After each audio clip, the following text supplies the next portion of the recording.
Hi everyone, my name is Keith. I'm a machine expert with USACLEAN for 12 years, and this is the Tennant Boss 2000 LE carpet extractor.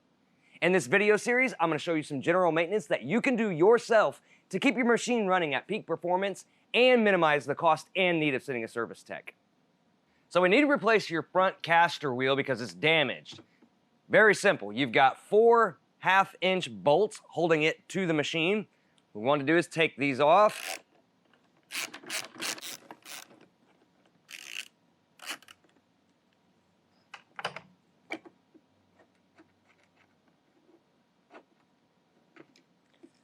Just like that.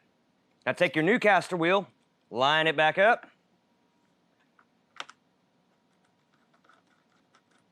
Get your bolts started. Now take your 1/2-inch socket and tighten down your bolts. Just like that, and you're done. Once again, my name is Keith. For all the parts listed in today's video, plus thousands of diagrams and how-to repair guides, be sure to click the link in the description below or visit us on the web at USACLEAN.com.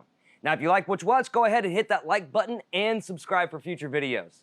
Stay safe and thanks for watching.